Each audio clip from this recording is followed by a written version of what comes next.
जय श्री कृष्ण, जय श्री राधे, प्रणाम। तो आइए आज चर्चा करते हैं श्रद्धा के विषय में। श्रद्धा होती क्या है? क्या जीवन में किसी भी कार्य को करने के लिए, किसी अभिष्ट वस्तु को प्राप्त करने के लिए, या किसी देव पूजा अर्चना करने के लिए श्रद्धा कितनी महत्वपूर्ण है? मित्रों, आप सभी का स्वागत करता हूं मैं भाव संहिता में। और आज का मुख्य बिंदु है श्रद्धा। श्रद्धा होती क्या? महाभारत के भीष्म पर्व में लिखा गया है, सत्वानुरूपा सर्वस्य श्रद्धा भवति भारत। सभी मनुष्यों में श्रद्धा उनके अंतःकरण यानी स्वभाव पर निर्भर करती है। यानी जिसका जैसा अंतःकरण होगा, जिसका जैसा स्वभाव होगा, उसकी श्रद्धा भी वैसी होगी। मित्रों, जीवन में श्रद्धा होना बड़ा आवश्यक है। यदि आप किसी को मानते हैं, किसी व्यक्ति को, किसी देव को, किसी देवी को, किसी इष्ट को, किसी आराध्य को यदि आप मानते हैं तो उसके प्रति श्रद्धा का होना बड़ा आवश्यक है। आप जीवन में अपने इष्ट के प्रति जो कार्य करते हैं उन सभी कार्यों में श्रद्धा होनी बड़ी आवश्यक है। यदि बिना श्रद्धा के आप कार्य करते हैं तो आपका वो कार्य आपके अनुरूप चाहे पूर्ण हो जाए, लेकिन उसका पूर्ण लाभ आपको जीवन में नहीं मिलेगा। हो सकता है आप अपने बुद्धि विवेक से उस कार्य को पूर्ण कर लें, लेकिन उस कार्य के उपरांत आपको जो पुण्य मिलना चाहिए वो पुण्य आपको प्राप्त नहीं होगा। मित्रों, श्रद्धा बड़ी आवश्यक है किसी भी कार्य के लिए। अपने इष्ट, अपने आराध्य के प्रति यदि श्रद्धा नहीं होगी तो पूजा पाठ व्यर्थ है। श्रद्धा यानी आदर, श्रद्धा यानी भाव, आपका मनोभाव। आप उसको, अपने भाव को अपने व्यवहार में कैसे लाते हैं, यही श्रद्धा है। और इस श्रद्धा के बिना आप जीवन में जो कृत्य करते हैं, जो काम करते हैं, यदि उसमें उस श्रद्धा का भाव नहीं है तो उसमें शुष्कता आ जाती है, उसमें नीरसता आ जाती है। इसलिए जब भी आप अपने इष्ट के प्रति, अपने आराध्य के प्रति कोई पूजा पाठ करें तो उसमें श्रद्धा के साथ करें। श्रद्धाम देवा यजमानः वायुगोपा उपासते श्रद्धाम हृदयात्पुत्यः श्रद्धया विन्दते वसु। श्रद्धा हृदय की उच्च भावना का प्रतीक है। इससे मनुष्य का आध्यात्मिक जीवन सफल होता है। बिना श्रद्धा के आध्यात्मिक जीवन में सफलता प्राप्त करना बड़ा मुश्किल है। हम मंदिरों में जाकर के हजारों करोड़ों रुपए का दान करें, लेकिन यदि श्रद्धा का भाव नहीं है तो उससे अभिमान बढ़ता चला जाएगा। उससे उस दान से लाभ नहीं होगा, बल्कि उस दान से हमारे अंदर अभिमान की वृद्धि होगी। उस अभिमान से हमारे जीवन का सर्वस्व नष्ट हो जाएगा।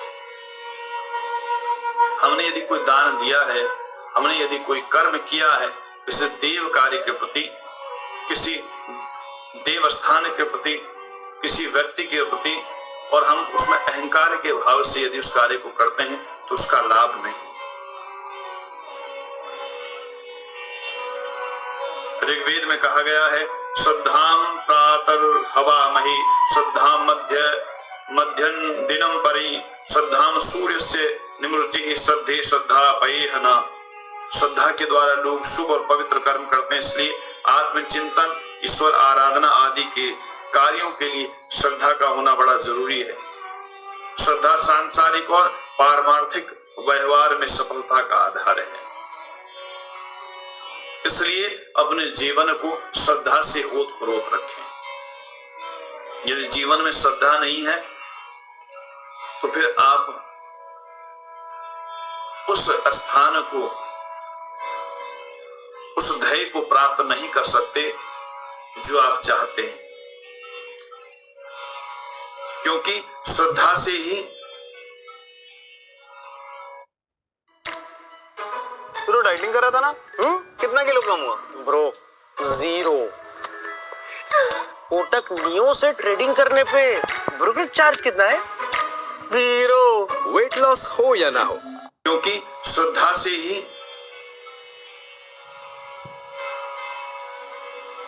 धर्म को जिया जा सकता है। यदि श्रद्धा नहीं है तो आप किसी भी धर्म में रहें, उस धर्म के अनुरूप आपका जीवन नहीं होगा। गरुड़ पुराण में लिखा है, धनेन धार्यते धर्मः श्रद्धा युक्तेन चेतसः श्रद्धा विहीनो धर्मस्तु नेहामुत्र च वृद्धिभाक् धर्मात् संयाजते हयर्थो धर्मार्थ कामो विजायते धर्म एवापवर्गाय तस्मात् धर्म समाचरेत्। अर्थात अत्यंत श्रद्धायुक्त चित्त से यदि कर्म किया जाए तो धन द्वारा धर्म की प्राप्ति होती है। बिना श्रद्धा से किया गया धर्म इस लोक और परलोक में कहीं भी फलीभूत नहीं होता। मित्रों, धर्म से ही अर्थ एवं सुख भोग प्राप्त होते हैं और धर्म ही मोक्ष का कारण है। अतः जिस धर्म को मानते हो उसके प्रति श्रद्धा का भाव रखना बड़ा आवश्यक है। बिना श्रद्धा के किया गया काम बिल्कुल व्यर्थ है।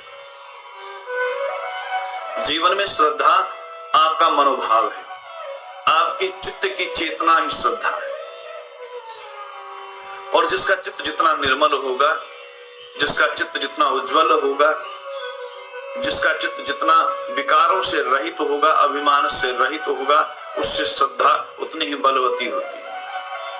और श्रद्धा के माध्यम से ही वो अपने कार्यों को सिद्ध करता है। श्रद्धा के माध्यम से यदि आप श्रद्धा के साथ अपने इष्ट को एक पुष्प भी चढ़ा दें, एक पत्र भी चढ़ा दें, तो वो आपके सारे विघ्नों को दूर करता है। भगवान उसको स्वीकार करते हैं। और यदि अभिमान के साथ आप अरबों खरबों का दान भी करें, भगवान के चरणों में स्वर्ण जड़ित आभूषण भी चढ़ा दें, तो भी उनका कोई मूल्य नहीं। तुलसी बाबा रामचरितमानस में लिखते हैं, श्रद्धा बिना धर्म नहीं होई, बिनु मही गंध की पावई कोई, कवन्यु सिद्धि की बिनु विश्वासा, बिनु हरि भजन न भव भय नासा। श्रद्धा के बिना धर्म का आचरण नहीं हो सकता। क्या पृथ्वी तत्व के बिना कोई गंध को प्राप्त कर सकता है? बिना विश्वास के, बिना श्रद्धा के कोई सिद्धि प्राप्त नहीं कर सकता। इसी प्रकार बिना हरि भजन के, बिना हरि के ऊपर श्रद्धा किए इस जन्म और मृत्यु के भय का नाश भी नहीं होता। इसलिए सज्जनों, मित्रों, जीवन में आप अपने आराध्य, अपने इष्ट, अपने धर्म के प्रति श्रद्धा का भाव रखें, अपने गुरु के प्रति श्रद्धा का भाव रखें। ये श्रद्धा ही है जो हमको हमारी मंजिलों तक पहुंचाती है। ये श्रद्धा ही है जो तपती धूप में नंगे पैरों भक्त को भगवान के मंदिर तक पहुंचाती है। ये श्रद्धा ही है जो कठिन चढ़ाइयों के, दुर्गम रास्तों के बीच से होते हुए, इन रास्तों को, दुर्गम चढ़ाइयों को पार करते हुए भगवान कृष्ण धाम कैलाश तक पहुंचते हैं। बद्रीनाथ और केदारनाथ धाम तक की यात्रा करते हैं, कठिनाइयों को झेलते हुए। श्रद्धा ही है, श्रद्धा ही है कि नंगे पांव भगवान बलभद्र के पावन मंदिर जाकर के भगवान को दुग्धाभिषेक करते हैं। मित्रों, यदि ये श्रद्धा आपके जीवन में है तो परमात्मा का सानिध्य आपके जीवन में है। और ये श्रद्धा नहीं है तो आप कुछ भी कर्म करो, फिर भगवान के सानिध्य को आप प्राप्त नहीं कर सकते। इसलिए मित्रों, जितना हो सके अपने जीवन में अपने आप को आस्थावान और श्रद्धावान बनाओ। विभिन्न प्रकार के कर्मों को करते हुए अपने मन को हरि चरणों में लगा कर रखो। लौकिक कार्य तो करने ही होंगे, इन लौकिक कार्यों के बिना हमारा जीवन का निर्वाह नहीं हो सकता, लेकिन उन लौकिक कार्यों को करते हुए, हरि का चिंतन करते हुए, हरि का मनन करते हुए, भगवान का ध्यान करते हुए हम इस जीवन से अपने उस लक्ष्य तक पहुंच सकते हैं जहां हम जाना चाहते हैं। तो मित्रों, श्रद्धा और विश्वास अपने जीवन में जगाएं और समर्पण भगवान के चरणों में कर दें, तो आपके जीवन का लक्ष्य पूर्ण हो जाएगा। इन्हीं शब्दों के साथ आप सबको जय श्री कृष्ण, जय श्री राधे, प्रणाम।